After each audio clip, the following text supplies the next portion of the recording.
All right, Kenman here, and today we are adding to the gravity factor. This is the third knife from this company. I was pleasantly surprised with the others. It is kind of a budget Amazon company. Paid full price. Do these videos because I love discussing knives and sharing info and ideas with others. If you have any questions or thoughts, please feel free to comment down below. Third knife. What is it? Where is it from? Let's find out. Poopoosh. Still a surprise. Bag on the floor. It is an unknown origin.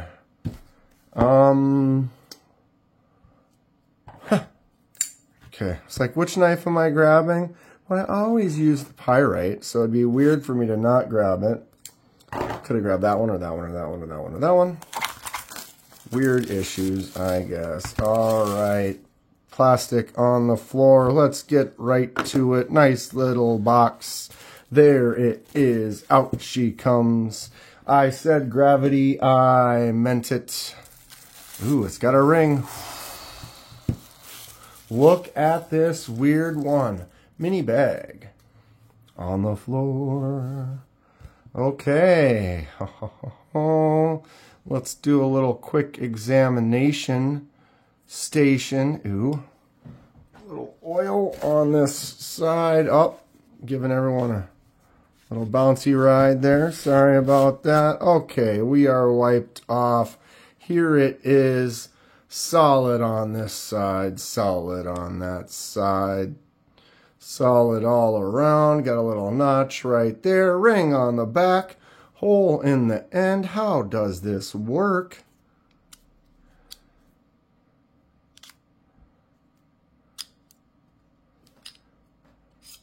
There it is. Boom.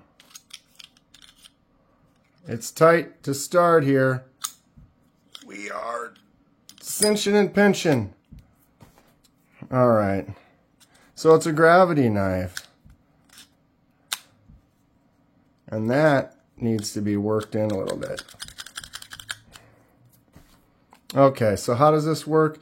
You slide that over like that. Hopefully far enough.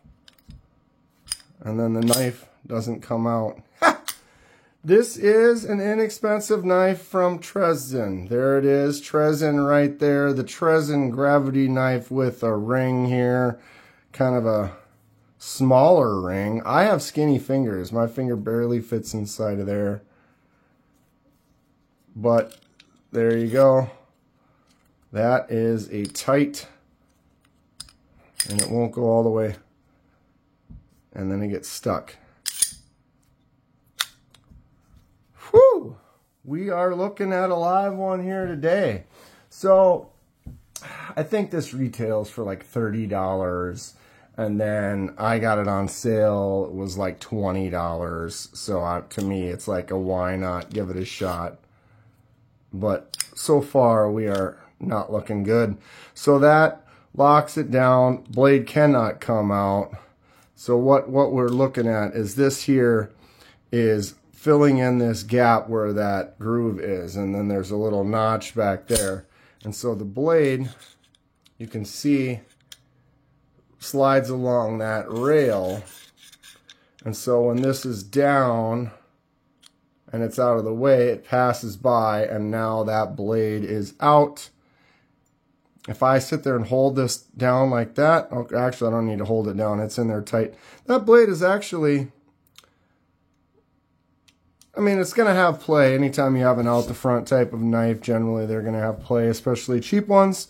But it's more solid than I thought it was going to be. It has a little more play this way, like rocking this direction, and less this way.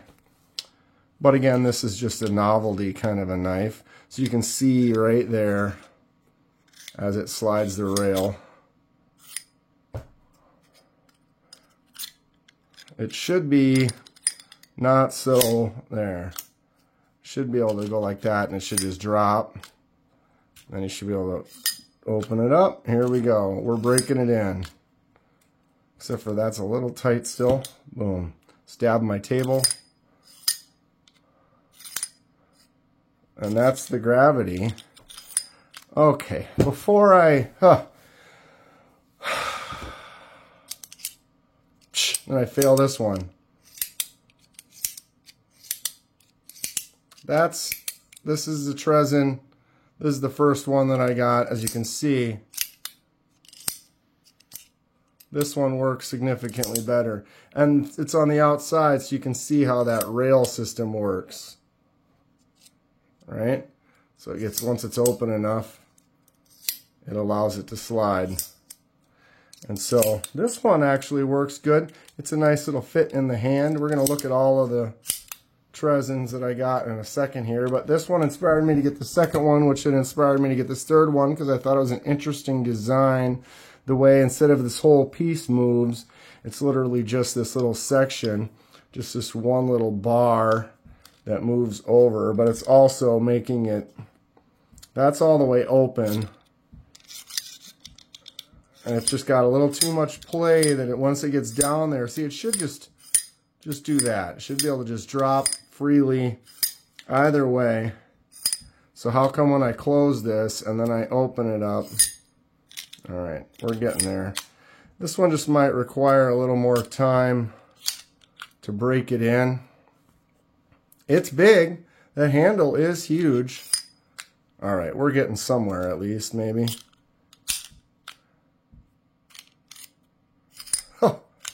It needs some work. All right, let's get some measurements here. All right. The cheap Trezin that I haven't even described because I've been struggling with the opening. I don't know what they just call it. Lightweight pocket knife, folding steel tactical knife for hunting, EDC, camping, survival, G10 handle, bearing, swivel, tail, loop. So here's the bearing. Stop. What? Okay. That has a bearing on it. I don't know if you can see that. I don't know how to describe, that's a bearing. If I lock my thumb in there, see how it spins free? I mean, yeah, you could spin a loop, but that is literally a bearing inside of there that is spinning. Unbelievable. I had no idea. I didn't pay attention to that. That's funny. So they put that in there. That's definitely a fast swivel. If you want to spin this thing around, you're doing it. We got G10 on the handles with a little texture and a couple lines on each side. Very square, kind of rectangular bar shape. That piece does not go out easy. The blade gets caught very easily. You know, if for this price, it's like you could return it and get your 20 bucks back. But for 20 bucks, I'm going to mess around with it for a while and see if I can actually get it to break in. I mean, this is by no means a knife that I'm ever going to carry and have as be like one of my users. This is more of the novelty. I bought it because I thought it was kind of interesting looking.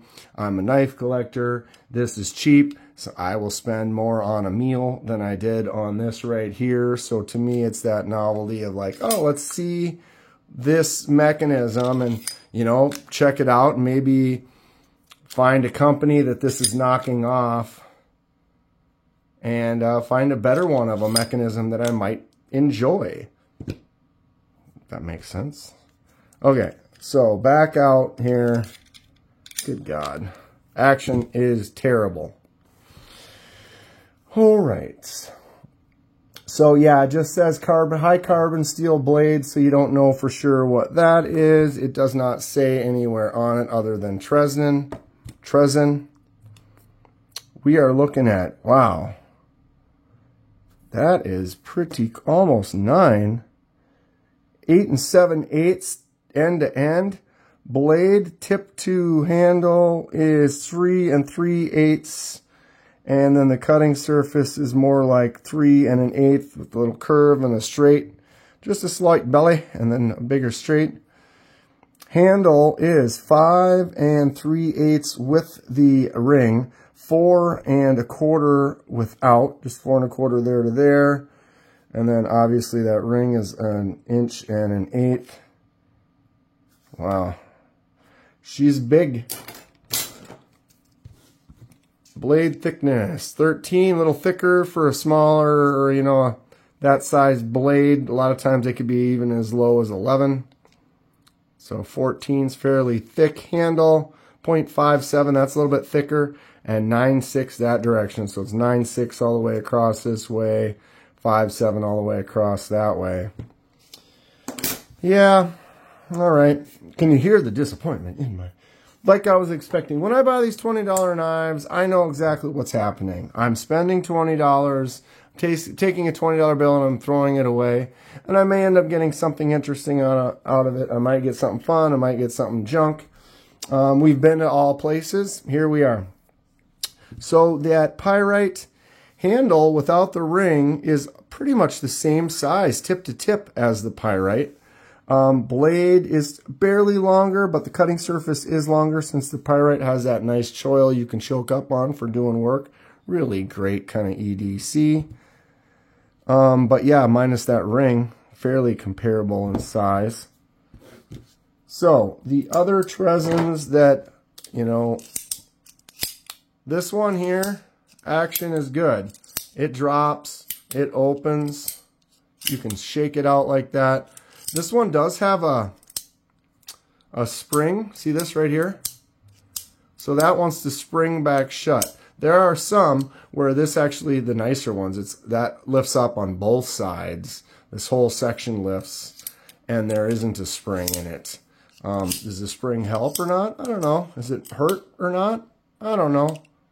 This is a $20 little fun gravity knife though, so if you are interested in a gravity knife and don't want to spend $200 on one, your $20 Trezen might be the way to go. This one is smaller for sure, a little more compact, but as far as all three that I've got, the compact one has the best action.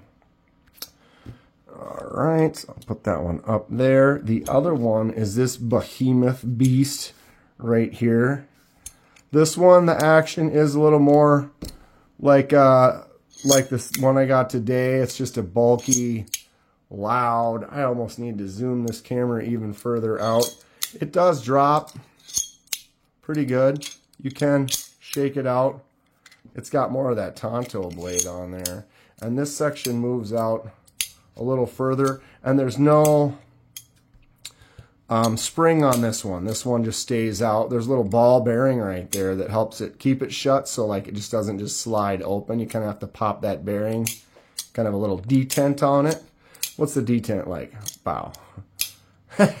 But yeah, that one, it will drop either way. It can get bound up a little bit when you're trying to shake it out if you kind of get at a weird angle or something. It's tougher to do these on these videos too when I've got a camera so close to the table. And a lot of times, you know, it's because it's gravity. You're going up or down. And so it's a little tougher when you're on video and you're kind of sideways per se. This one also, budget, all these are under $30. This one is enormous though. Check this one out.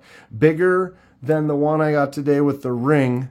This is the same length of the handle as this one, including the ring.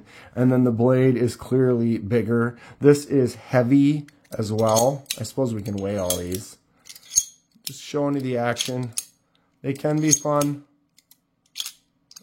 Even these cheapos. Just as a, like I said, I wouldn't really recommend any of these as far as like a daily carry, like a user. I wouldn't really say they're super reliable. They're flimsy. They're cheaply made. They have lower quality steel that probably does not hold an edge for very long at all. You know, if you're looking for a little daily carry, then why not? You just get that pyrite. You spend a little bit more. These are all, like I said, 20, 30 bucks. You get the pyrite for anywhere from the base pyrite light is 30. But you can get them for about 40, 45 in this version right here. Nice little button lock, flicks out nice. You have a thumb action. You can just use the button to open and close it. but this works great, feels great in the hand. It is solid, locks up good, closed, nice and centered. Really nice daily user. So, I mean, if you're looking for a knife, I can recommend good knives. Here's the $30 Pyrite right here. But these are novelty. This is just a fun, crazy, inexpensive way to get into gravity knives. Trezin, Amazon. Kind of fun. Okay, I was going to weigh these quick. I'm like a dog seeing a squirrel on a regular basis. So the Pyrite is 3.67, standard size for a good regular carry knife. This one is 3.8, so even smaller, it's a little bit heavier than that Pyrite. This one, 6.46, definitely a beast. 10.34, this one is an absolute hog, pushing down on that scale like no other. But yeah, the one from today, 6.46, pretty hefty as far as it goes. But yeah, last little showcase of the Trezins here. Boom. If you want a snappy one that's got some fun action, I'd check out that smaller one right there. If you're looking for one that's a little different than most gravity knives that you've seen, that has a ring on it, you know, maybe this one that I got today might be the one for you to try out. Like I said, you're just spending $20. You go out for sushi, you might spend more than that. And you're getting something kind of novelty that you can play around with. Like I said, maybe not long term, but on the table, playing around, little fidget toy on your desk. Might be something to try out. The new ring gravity knife Trezin. I don't know. Stay sharp. We'll see you soon.